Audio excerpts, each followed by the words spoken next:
दोस्तों, जहां तक यूपी में एग्जाम्स की बात है तो इसमें यूपी की परीक्षाओं में यूपी स्पेशल बहुत अधिक पूछा जाता है।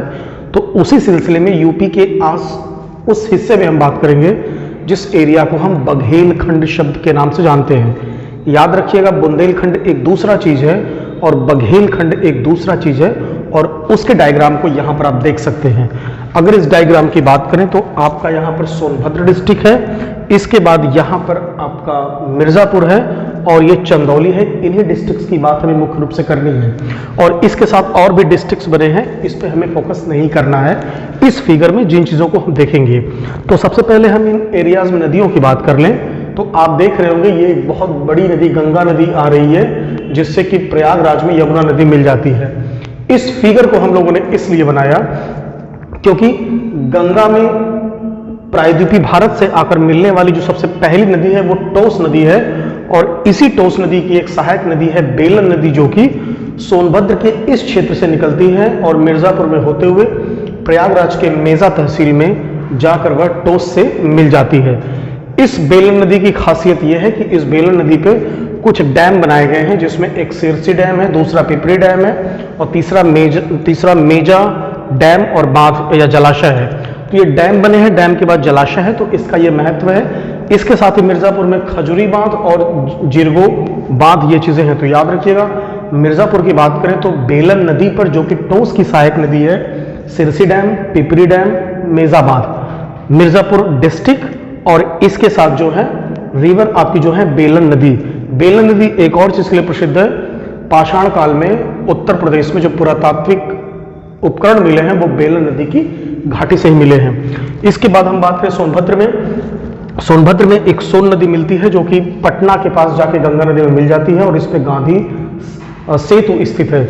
इस सोन की एक सहायक नदी आपकी रिहंद नदी है। रिहंद पे एक आपका डैम बना है, उसका नाम है पिपरी डैम, क्योंकि पिपरी गांव को हटाकर बनाया गया है। इसे रिहंद नदी पे होने के कारण रिहंद डैम भी कहते हैं, या फिर ये इसमें जो झील बनता है इस झील को बोलते हैं गोविंद बल्लभ पंत सागर जलाशय। इसे रेणुका झील के नाम से भी जाना जाता है। इसी की एक सहायक नदी आपकी कन्हार नदी है। इस कन्हार नदी पे भी कन्हार डैम बना है। तो सोनभद्र और मिर्जापुर के बाद हम आते हैं चंदौली में। चंदौली आप जानते हैं कि बनारस के इस हिस्से को काटकर चंदौली बना दिया गया।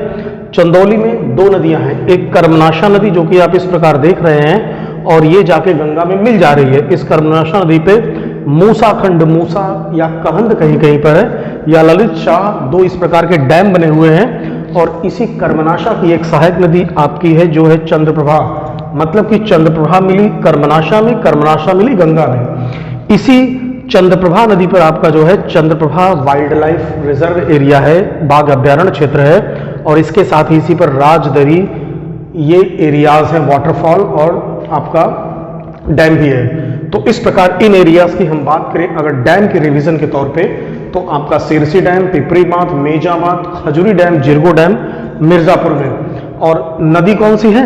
बेलन नदी है, जो कि टोस में मिलेगी और टोस मिलेगी गंगा में। इसी तरह अगर सोन नदी की बात करें तो सोन नदी मिलेगी आपकी पटना में। इसमें पिपरी बांध बना हुआ है जो कि आपका है सोनभद्र में, और इसके साथ ही आप देखेंगे कान्हार है। और जब चंदौली की बात करते हैं तो चंदौली में आप देख लेंगे यहाँ पर कि एक चंद्रप्रभा है, उस पर Chandraprabha Centurion park, Rajdari waterfall, और चंद्रप्रभा जाके मिलेगी कर्मनाशा में। कर्मनाशा में आपका मूसाखंड और ललित शाह डैम, और ये कर्मनाशा जाके यहाँ पर गंगा नदी में मिल जाएगी। तो जब भी बघेलखंड की बात आप करें तो समझ जाएं कि बघेलखंड ये जो एरिया है, इस एरिया में कौन कौन से डिस्ट्रिक्ट यूपी के आते हैं, वहां पर कौन सी रिवर्स है, कौन सी डैम्स है, ये हम बात करेंगे। इसके साथ ही दोस्तों इस वीडियो में आपको बताऊंगा जो बघेलखंड उत्तर प्रदेश का एरिया है, यहाँ पर कुछ डिस्ट्रिक्ट्स हैं, वो आपके सोनभद्र हैं और मिर्जापुर है। यहाँ की मिट्टी आपकी रेड कलर की है, और यहाँ पर वर्षा बहुत कम होती है। ये पठारी क्षेत्र है जो विंध्याचल का विस्तार उत्तर प्रदेश में कैमूर नाम से है, वो इसी बघेलखंड एरिया में पड़ता है। तो दोस्तों इस तरह इंटरेस्टिंग जानकारी के लिए आप देखते रहिए सृजन सिविल सर्विसेज, और चैनल को सब्सक्राइब करिए, वीडियो को लाइक, शेयर और कमेंट करिए इस सेक्शन पे। Thank you.